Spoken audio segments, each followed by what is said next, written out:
പ്രിയമുള്ള സഹോദരങ്ങളെ, മഹാനായ ജുറൈജ് റളിയല്ലാഹു തആല അൻഹുവിന്റെ അല്ലാഹുവിന്റെ പ്രവാചകന്റെ സഹാബിയാണ് ജുറൈജ് റളിയല്ലാഹു തആല അൻഹു. ജുറൈജ് റളിയല്ലാഹു തആല അൻഹു ആബിദാണ്, ആലിമല്ല ആബിദാണ്. ജുറൈജ് റളിയല്ലാഹു തആല അൻഹു 24 മണിക്കൂറും ഇബാദത്താണ്. വിവാഹമൊന്നും കഴിഞ്ഞിട്ടില്ല. ജുറൈജ് റളിയല്ലാഹു തആല അൻഹു എപ്പോഴും നിസ്കാരവും ദിക്റും ദുആയും ഒക്കെ ഇങ്ങനെ കഴിഞ്ഞുകൂടുകയാണ്. വീടിനകത്തിരുന്നിട്ട് ഇബാദത്ത് ചെയ്യാൻ പറ്റാത്തത് കൊണ്ട് മലയുടെ മുകളിൽ പോയിട്ട് ഒരു തമ്പ് കെട്ടിയിട്ട് അവിടെ നിന്ന് നിസ്കാരം, അവിടെയാണ് നിന്ന് നിസ്കാരം, എപ്പോഴും നിസ്കാരവാ. അങ്ങനെ നിസ്കരിച്ചു കൊണ്ടിരുന്നപ്പോ ഒരു ദിവസം ജുറൈജ് റളിയല്ലാഹു തആല അൻഹുവിന്റെ ഉമ്മ വീടിന്റെ വെളിയിൽ വന്നിട്ട് വിളിച്ചു, മോനെ ജുറൈജേ, മോനെ ജുറൈജേ. ജുറൈജ് റളിയല്ലാഹു തആല അൻഹു സുന്നത്ത് നിസ്കരിച്ചു കൊണ്ടിരിക്കുമ്പോഴാണ് ഉമ്മ വീടിന്റെ വെളിയിൽ വന്ന് വിളിക്കുന്നത്. ജുറൈജ് റളിയല്ലാഹു തആല അൻഹു ചിന്തിച്ചു, പടച്ചവനെ നിസ്കാരത്തിലാണല്ലോ, നിസ്കാരം കഴിഞ്ഞിട്ട് ഉമ്മായിക്ക് വിളിക്ക് ഉത്തരം കൊടുക്കാമെന്ന് കരുതിയിട്ട് നിസ്കാരം പൂർത്തിയാക്കി. സത്യത്തിൽ നിസ്കരിച്ച് സുന്നത്ത് നമസ്കരിച്ചു കൊണ്ടിരിക്കുന്ന സമയത്ത് നമ്മുടെ ഉമ്മ വിളിച്ചാൽ ആ കൈയടിച്ചിട്ട് നീ ഉത്തരം നൽകണേ എന്ന് നബി മുഹമ്മദ് മുസ്തഫ. സുന്നത്ത് നമസ്കരിച്ചു കൊണ്ടിരിക്കുന്ന സമയത്ത് നമ്മുടെ ഉമ്മ വിളിച്ചാൽ എന്ത് ചെയ്യണം? കൈയടിച്ചിട്ട് ഉത്തരം നൽകണേ എന്ന് നബിയുനാ റസൂലുള്ളാഹി സ്വല്ലല്ലാഹു അലൈഹി വസല്ലം. ഫർള് നമസ്കരിക്കുന്ന സമയത്താണെങ്കിൽ ഉത്തരം നൽകണ്ട, സുന്നത്താണെങ്കിൽ ഉത്തരം നൽകണം. ജുറൈജ് റളിയല്ലാഹു തആല അൻഹു നമസ്കാരത്തിൽ തന്നെ നിന്നു. നിസ്കാരം കഴിഞ്ഞിട്ട് വിളി കേൾക്കാന്ന് വിചാരിച്ചു. ഉമ്മ മടങ്ങിപ്പോയി. പിന്നെയും വന്ന് ഉമ്മ അപ്പോഴും വന്ന് വിളിക്കുമ്പോഴും ജുറൈജ് റളിയല്ലാഹു തആല അൻഹു നിസ്കാരത്തിലാണ്. ഉമ്മ മടങ്ങിപ്പോയി. മൂന്നാമതും ഉമ്മ വന്നു. അല്ലാഹുവിന്റെ പ്രവാചകൻ സല്ലല്ലാഹു അലൈഹി വസല്ലമ തങ്ങൾ പറയുകയാണ്, എന്റെ പ്രിയമുള്ളവരെ, മൂന്നാമതും ഉമ്മ വന്നു. എന്നിട്ട് ജുറൈജ് റളിയല്ലാഹു തആല അൻഹുവിന്റെ വീടിന്റെ മുന്നിൽ വന്നിട്ട് ഉമ്മ വിളിക്കുകയാ. അപ്പോഴും ജുറൈജ് റളിയല്ലാഹു തആല അൻഹു നമസ്കാരത്തിലാണ്. ജുറൈജ് റളിയല്ലാഹു തആല അൻഹു നമസ്കാരത്തിലാ. അവിടുന്ന് ചിന്തിച്ചു, അല്ലാഹ് നമസ്കാരത്തിലാണല്ലോ പടച്ചവര്, നമസ്കാരം തീർന്നിട്ട് ഉമ്മയുടെ വിളി കേൾക്കാമെന്ന് കരുതുമ്പോ ഉമ്മയുടെ മനസ്സ് വേദനിക്കുകയാ. ആ വീടിന്റെ മുന്നിലിരുന്നു കൊണ്ട് തന്റെ പ്രിയപ്പെട്ട മാതാവ് 2 കൈ ഉയർത്തുകയാണ്. പടച്ചവന്റെ ദർബാറിലേക്ക് കൈ ഉയർത്തിയിട്ട് അവിടുന്ന് ദുആ ചെയ്യുകയാണ്, അല്ലാഹുമ്മ ലാ തുൽതു ഹത്താ യൻദുറ ഇലാ വുജൂഹിൽ മുനിസാ. പാതിരാത്രി ഒരുമിച്ച് കൂടി എന്റെ പ്രിയമുള്ള ചെറുപ്പക്കാരോട്, എന്റെ പ്രിയപ്പെട്ട സഹോദരങ്ങളോട്, ഉമ്മ പെങ്ങന്മാരോട്, എന്റെ പ്രിയമുള്ളവര്, 3 പേരുടെ ദുആ നീ സൂക്ഷിക്കടൂ. അല്ലാഹുവിന്റെ പ്രവാചകൻ പറയുകയാണ്, 3 പേരുടെ ദുആ നീ സൂക്ഷിക്കടേ. ഈ 3 പേരെങ്ങാനും നിനക്കെതിരെ ദുആ ചെയ്താ മരണത്തിന് ശേഷമല്ല പൊന്നുമോനെ ശിക്ഷ കിട്ടുന്നത്. ഈ 3 പേര് ആർക്കെങ്കിലും എതിരായി ദുആ ചെയ്താ ഈ ദുനിയാവിൽ കിടന്ന് നരകിച്ചിട്ട് നീ മരിക്കൂ എന്ന് നബി മുഹമ്മദ് മുസ്തഫ സല്ലല്ലാഹു അലൈഹി വസല്ലമ തങ്ങൾ പറയുകയാണ്, 3 പേരുടെ ദുആ സൂക്ഷിക്കണേ ചെറുപ്പക്കാരാ. എന്റെ പ്രിയപ്പെട്ട വാപ്പമാരോട്, പെങ്ങന്മാരോട്, 3 പേരുടെ ദുആ നീ സൂക്ഷിക്കണം. ഈ 3 പേര് നിനക്കെതിരെ എങ്ങാനും ദുആ ചെയ്താ ഈ ദുനിയാവിൽ കിടന്നു മരിക്കുന്നതിന് മുമ്പേ നീ നരകിച്ചിട്ടേ മരിക്കൂ എന്ന് നബി മുഹമ്മദ് മുസ്തഫ സല്ലല്ലാഹു അലൈഹി വസല്ലമ തങ്ങൾ പറയുന്ന ഒന്നാമത്തെ വ്യക്തി ആരെന്നറിയുവോ? അത് നമ്മുടെ പ്രിയപ്പെട്ട ഉമ്മയാ. ഉമ്മ നമുക്കെതിരെ ദുആ ചെയ്താല് എത്ര വലിയ കൊലകൊമ്പനാണെങ്കിലും അനുഭവിക്കാതെ പോകില്ല ചെറുപ്പക്കാരാ. അത് പള്ളിയിലെ ഉസ്താദാകട്ടെ, വഅല് പറയുന്നവനാകട്ടെ, ഹാഫിളാകട്ടെ, ആലിമാകട്ടെ, അല്ലാഹുവിന്റെ റസൂലിന്റെ സഹാബിയാണ് ജുറൈജ് റളിയല്ലാഹു തആല അൻഹു. 24 മണിക്കൂറും ഇബാദത്താ. അതാ വനത്തിന്റെ മുകളിൽ നിന്നാണ് ഒറ്റയ്ക്കൊരു തമ്പടിച്ചിട്ടൊരു വീട് കെട്ടിയിട്ട് അതിനകത്തിരുന്ന് രാവും പകലും ഇബാദത്താണ്. ജുറൈജ് റളിയല്ലാഹു തആല അൻഹുവിന്റെ ഉമ്മയുണ്ടല്ലോ, വീടിന്റെ വെളിയിൽ വന്നിട്ട് വിളിക്കുന്നു, മോനെ ജുറൈജ്. വിളിക്കുത്തരം നൽകിയില്ല. അറിഞ്ഞുകൊണ്ടല്ല, നമസ്കരിച്ചു കൊണ്ടിരിക്കുകയാണല്ലോ, അല്ലാഹുവിന്റെ മുന്നിൽ നിൽക്കുകയാണല്ലോ. ഈ സമയത്ത് ഉമ്മ വിളിച്ചാൽ ഉത്തരം നൽകാൻ, അതാ നമസ്കാരം കഴിഞ്ഞിട്ട് ഉത്തരം നൽകാമെന്ന് കരുതിയിട്ട് നിസ്കരിക്കുന്ന ജുറൈജ് റളിയല്ലാഹു തആല അൻഹു ഉമ്മയുടെ മനസ്സ് വേദനിക്കുകയാ. ആ ഉമ്മ കരഞ്ഞുകൊണ്ട് അല്ലാഹുവിനോട് ദുആ ചെയ്യുന്നു, അല്ലാ എന്റെ പൊന്നുമോനെ നാട്ടുകാരുടെ മുന്നിൽ നാണം കെടുത്താതെ നീ മരിപ്പിക്കല്ല റബ്ബേ.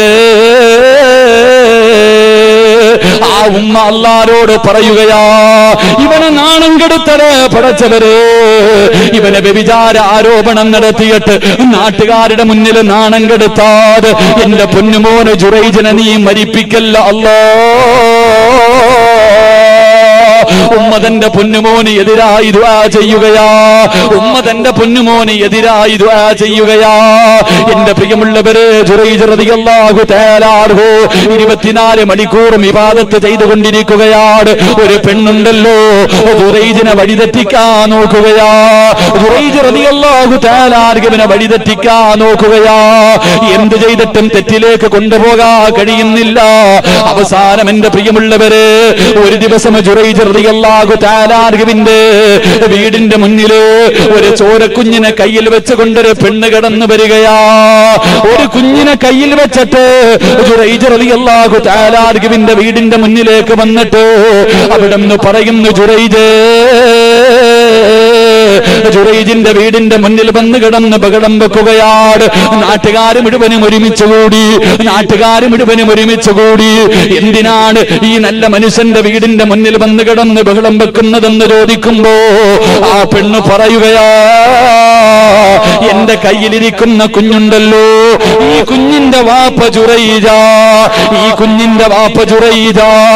എന്റെ പ്രിയമുള്ളവരെ, കേൾക്കേണ്ട താമസമുണ്ടല്ലോ. ഒരു പെണ്ണ് പറഞ്ഞു, എന്റെ കയ്യിലിരിക്കുന്ന കുഞ്ഞിന്റെ വാപ്പ ഈ ജുറൈജാണെന്ന് പറഞ്ഞു തീരേണ്ട താമസമുണ്ടല്ലോ. ആ ജനങ്ങൾ മുഴുവനും ജുറൈജ് റളിയല്ലാഹു തആല അൻഹുവിന്റെ വീട് തല്ലിപ്പൊളിക്കുകയാ. അവിടുന്ന് വീട് മുഴുവനും നശിപ്പിച്ചിട്ടു, നീ കള്ളനാടാ, നീ വ്യഭിചാരിയാടാ, നീ ഇതിനകത്തിരുന്ന് ഇബാദത്തല്ല നടത്തുന്നത്, ഇതിനകത്തിരുന്ന് വ്യഭിചാരമാണ് നടത്തുന്നതെന്ന് പറഞ്ഞുകൊണ്ടു നാട്ടുകാർ മുഴുവനും പരിഹസിക്കുകയാ, നാട്ടുകാർ മുഴുവനും കളിയാക്കുകയാ.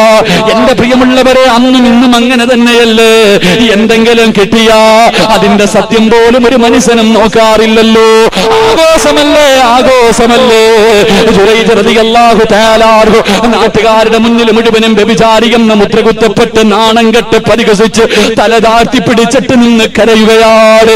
ആ സമയമുണ്ടല്ലോ ജുറൈജ് റളിയല്ലാഹു തആല അൻഹു ജനങ്ങളോട് പറഞ്ഞു, ഇതിന്റെ സത്യം എന്താണെന്ന് ബോധിപ്പിക്കാൻ എനിക്കൊരവസരം തരുമോ? ഇതിന്റെ സത്യം എന്താണെന്ന് ബോധിപ്പിക്കാ നിങ്ങൾ എനിക്കൊരവസരം തരുമോ? ഒരുപാടൊന്നും സമയം വേണ്ട, ഒരു 2 റക്അത്ത് നിസ്കരിക്കാൻ എനിക്കൊന്ന് സമയം തരുമോ? ജുറൈജ് റളിയല്ലാഹു തആല അൻഹു എന്റെ പ്രിയപ്പെട്ട ചെറുപ്പക്കാരോട്, എന്റെ പ്രിയപ്പെട്ട ഉമ്മ പെങ്ങന്മാരോട് ഒരുപാട് പ്രാവശ്യം കരിമ്പാറയിൽ കുത്തിവെക്കുന്നത് പോലെ നിങ്ങളുടെ ഹൃദയത്തിനകത്ത് എഴുതി ചേർക്കാനുള്ള ചരിത്രമാണ് ജുറൈജ് റളിയല്ലാഹു തആല അൻഹു. പടച്ചവരെ, ഒന്നുപെടുക്കുകയാ, ജനങ്ങൾ മുഴുവനും ഒരുമിച്ച് നിൽക്കുകയാണ്, എല്ലാവരും പരിഹസിക്കുകയാണ്, എല്ലാവരും കളിയാക്കുകയാണ്. ജുറൈജ് റളിയല്ലാഹു തആല അൻഹു പടച്ചവരെ ഒന്നുപെടുത്തിട്ട് വന്ന് 2 റക്അത്ത് നിസ്കരിക്കാൻ കൈകെട്ടുകയാ. അല്ലാഹുവേ, നമസ്കാരത്തിന്റെ സമയത്ത് സുജൂദിൽ കിടന്നുകൊണ്ട് ജുറൈജ് പറയുന്നു, അല്ലാ, എനിക്ക് നീയല്ലാതെ ആരുമില്ല അല്ലാ. നമസ്കാരമെന്ന് പറഞ്ഞ മുനാജത്താ പടച്ചവരെ, നമസ്കാരമെന്ന് പറഞ്ഞ അത് പടച്ചവനോടുള്ള മുനാജാത്താ. അള്ളാനോട് സംസാരിക്കണം. നമസ്കരിക്കുമ്പോ മനസ്സ് വേദനയെടുക്കുമ്പോ, നാട്ടുകാർ മുഴുവനും കളിയാക്കുമ്പോ, ഇല്ലാത്ത തെറ്റിന്റെ പേരിൽ നാണം കെടുത്തുമ്പോ ഒന്ന് നിസ്കരിക്ക ചെറുപ്പക്കാരാ. 2 റക്അത്ത് നിസ്കരിച്ചിട്ട് സുജൂദിൽ കിടന്നുകൊണ്ട് അല്ലാഹുവിനോടൊന്ന് സംസാരിക്കു പൊന്നുപോരോ. കൈകെട്ടികെട്ട് പറയുമല്ലോ, للذي فطر السماوات والأرض حنيفا مسلما وما كان من المشركين إن صلاتي ونسكي ومحياي ومماتي. അല്ലാഹുവേ, എന്റെ ജീവിതവും എന്റെ മരണവും എന്റെ പ്രവർത്തനവും എല്ലാം നിനക്കുള്ളതാ അല്ലാ. നാവ് കൊണ്ട് പറഞ്ഞാ പോരാ. ജുറൈജ് റളിയല്ലാഹു തആല അൻഹു സുജൂദിൽ കിടന്നിട്ട് അല്ലാഹുവോട് പറയുന്നു, അല്ലാ, എനിക്ക് നീയല്ലാതെ ആരുമില്ല അല്ലാ. എന്നെ ഒറ്റപ്പെടുത്തല്ലേ അല്ലാ, എന്നെ കളിയാക്കല്ലേ അല്ലാ. ഇതിന്റെ സത്യം നിനക്കറിയാമല്ലോ അല്ലാ. എന്നെ സഹായിക്കണേ എന്ന് നമസ്കാരത്തിൽ സുജൂദിൽ കിടന്ന് ജുറൈജ് റളിയല്ലാഹു തആല മലിക്കുൽ ജബ്ബാറായ സർവാധിനാഥനായ സർവാധിപരനായ ഈ പ്രപഞ്ചം മുഴുവനും അടക്കി ഭരിക്കുന്ന സർവാധിനാഥനായ പടച്ചവന്റെ മുന്നിലോ സുജൂദിൽ കടന്നുകൊണ്ട് പൊട്ടിക്കരഞ്ഞു ദുആ ചെയ്യുകയാ. നമസ്കാരം കഴിഞ്ഞു, നമസ്കാരം കഴിഞ്ഞു. ജനങ്ങൾ മുഴുവനും കൂടി നിൽക്കുകയാണ്, ജനങ്ങൾ മുഴുവനും കൂടി നിൽക്കുകയാണ്. തന്നെ തല്ലിയ, തന്റെ വീട് തല്ലിപ്പൊളിച്ച, തന്നെ നാണം കെടുത്തിയ ജനങ്ങൾ മുഴുവനും ഇങ്ങനെ നിൽക്കുമ്പോ ജുറൈജ് റളിയല്ലാഹു തആല പറയുകയാ, ആ കുഞ്ഞിനെ എന്റെ മുന്നിലേക്കൊന്ന് കൊണ്ടുവരുവോ, ആ കുഞ്ഞിനെ എന്റെ മുന്നിലേക്കൊന്ന് കൊണ്ടുവരുവോ. ജുറൈജ് റളിയല്ലാഹു തആല പിന്നെ മുന്നിലേക്ക് ആ പെണ്ണിന്റെ കയ്യിലിരുന്ന കുഞ്ഞിനെ കൊണ്ടുവന്ന് കൊടുക്കുകയാ. തന്റെ കയ്യിലിരുന്ന കുഞ്ഞിനെ കൊണ്ടുവന്ന് ജുറൈജ് റളിയല്ലാഹു തആല ന്റെ മുന്നിലേക്ക് കൊണ്ടുവരുമ്പോ ജുറൈജ് റളിയല്ലാഹു തആല കൈയെടുത്തിട്ട് ആ പൊടിക്കുന്നിന്റെ പൊക്കിളിന്റെ മുകളിൽ കൈവച്ചിട്ട് അവിടുന്ന് ചോദിക്കുന്നു, യാ ഗുലാം മന്നബൂകാ. ആ പാല് കുടിക്കുന്ന ചോരക്കുഞ്ഞിന്റെ പൊക്കിളിന്റെ മുകളിലോ കൈവച്ചിട്ട് ചോദിച്ചു, മോനെ പറയടാ നിന്റെ വാപ്പയാരാ. എല്ലാവരും ഇങ്ങനെ നോക്കി നിൽക്കുകയാ. കളിയാക്കിയവരും നാണം കെടുത്തിയവരും എല്ലാവരും ഇങ്ങനെ നോക്കി നിൽക്കുമ്പോ ആ കുഞ്ഞു പറയുകയാ, എന്റെ വാപ്പയാരെന്നറിയുവോ, എന്റെ വാപ്പയാരെന്നറിയുവോ, ഒരു ആട്ടിടയനാണെന്ന് ആ പാല് കുടിക്കുന്ന കുഞ്ഞു പറഞ്ഞു കൊടുത്തു എന്ന് നബി മുഹമ്മദ് മുസ്തഫ സല്ലല്ലാഹു അലൈഹി വസല്ലമ തങ്ങൾ പറഞ്ഞു തരുമ്പോ എന്റെ പ്രിയമുള്ളവരെ, ഉമ്മാന്റെ ദുആ സൂക്ഷിക്കടേ, ഉമ്മാന്റെ ദുആ സൂക്ഷിക്കടേ. ഈ ദുനിയാവിൽ വെച്ച് അനുഭവിച്ചിട്ട് യാത്രയാകു ചെറുപ്പക്കാരാ. കാരണം ഉമ്മയ്ക്ക് എത്ര വിലയാ പൊന്നുപോരോ.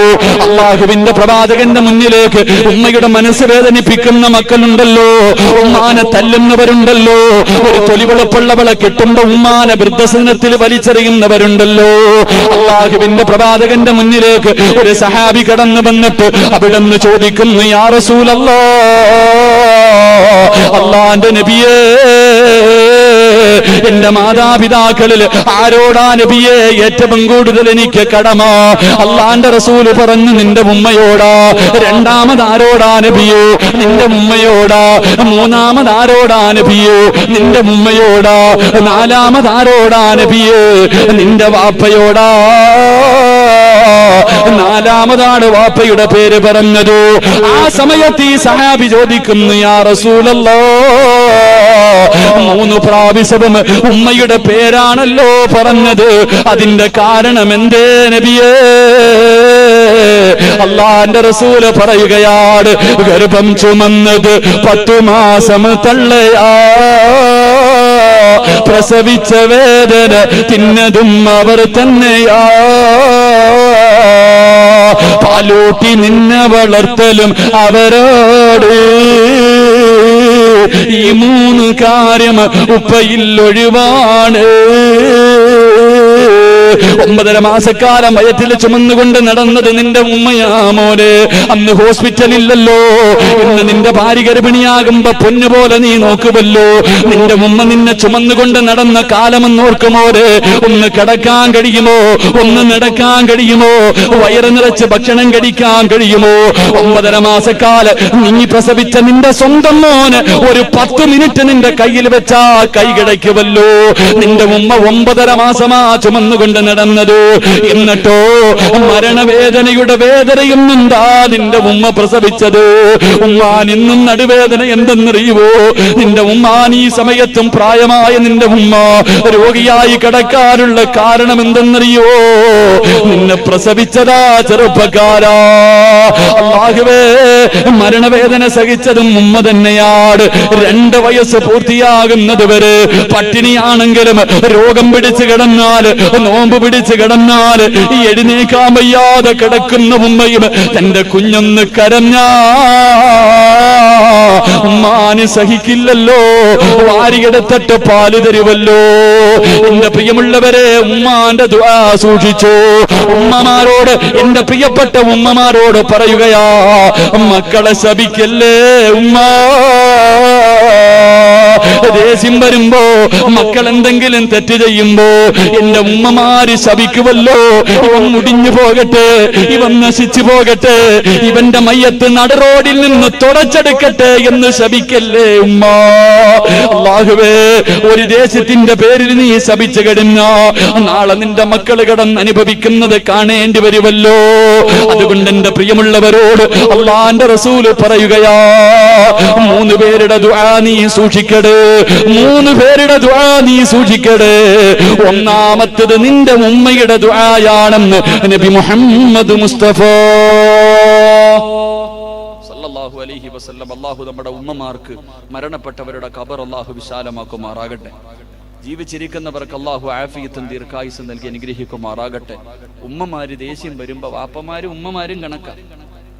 വാപ്പമാരും ഉമ്മമാരും മക്കൾ എന്തെങ്കിലുമൊക്കെ ചെയ്യുമ്പോ ഇരുന്ന് ശപിക്കും. ശപിക്കല്ലേ വാപ്പ, നിന്റെ മോനല്ലേ, നിന്റെ മോനല്ലേ. ഒരു ദേശത്തിന്റെ പേര് നീ അത് ചെയ്യും, പക്ഷെ നാളെ അവൻ കടന്ന് നരകിക്കുന്നത് നീ തന്നെ കാണണ്ടേ. അല്ലാഹു നമുക്ക് ഈമാൻ നൽകി അനുഗ്രഹിക്കുമാറാകട്ടെ.